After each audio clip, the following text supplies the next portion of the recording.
On m'a proposé de faire une vidéo pour défendre la cause du catch.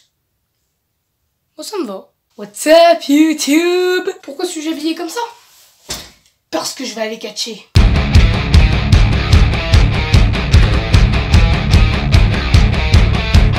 J'ai une passion assez particulière, une passion qui me fait passer à la fois pour un beauf et pour un gamin de 2 ans. Vous l'aurez compris, ma passion c'est le catch, ou bien la lutte, ou bien ce que tu veux. Donc si vous avez suivi mes anciennes vidéos, vous aurez compris que j'ai beaucoup d'objets.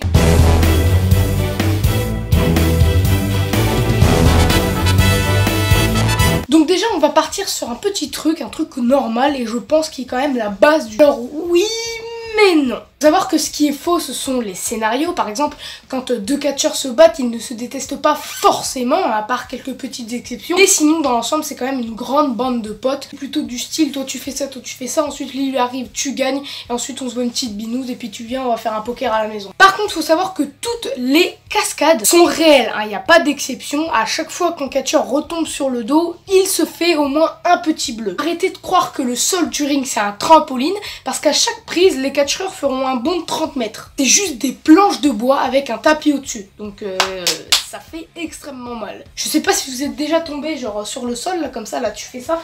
D'un seul coup tu tombes sur le dos, je sais pas si tu l'as déjà fait mais ça fait super mal. Et bah eux ils subissent ça pendant environ 30 minutes. Il se peut, c'est déjà arrivé, que des catcheurs meurent sur le ring. Par exemple je vais prendre le cas de Rey Mysterio. Il faut savoir que Rey Mysterio, le catcheur masqué, est passé au tribunal parce qu'il s'était battu contre un mec et le mec est mal retombé, il est retombé sur la nuque et il est remonté sur le ring et Rey Mysterio est arrivé, il lui a fait un dropkick, tu fais ça. Il lui a fait cette prise et c'est là qu'il a achevé. Le mec est mort 90 minutes après à l'hôpital, donc faut savoir que le catch c'est pas uniquement du faux. Allez voir la vidéo sur YouTube, elle est toujours disponible et vous allez voir que la scène est quand même assez choquante. Alors maintenant on va parler d'un sujet qui est quand même assez important, en tout cas selon moi.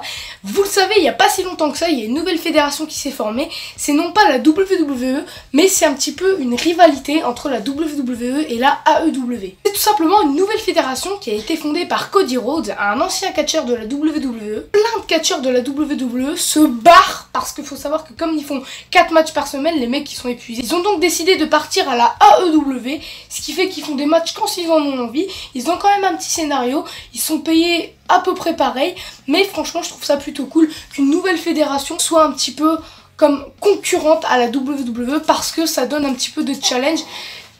Moi je trouve ça plutôt cool qu'une nouvelle fédération soit un petit peu concurrente avec la WWE parce que c'est vrai que quand tu vois la WWE par-ci, la WWE par-là, c'est assez chiant. Donc c'est bien que maintenant on ait des nouvelles fédérations, des fédérations indépendantes. Alors par contre juste un truc, si vous cherchez des fédérations indépendantes, n'allez pas au Japon parce que c'est des malades. La spécialité au Japon, c'est les deathmatchs, les matchs de la mort. Il y a toujours des fins hardcore. Par exemple, il y a une table avec du fil barbelé, il y en a, il doit pousser l'autre dessus et c'est beau, il a gagné. Ou alors, il y a par exemple un aquarium de piranha au milieu du ring et on doit foutre l'adversaire dans l'aquarium pour pouvoir gagner le match. Qu'est-ce que c'est que ce bordel? Bon allez, je vous laisse, je sais que la vidéo aura été pas si marrante que ça. Et c'était histoire de vous montrer un petit peu ma passion, de vous montrer ce que je connais là-dessus. Sur ce, je vous laisse, moi je vais partir aller catcher et on se...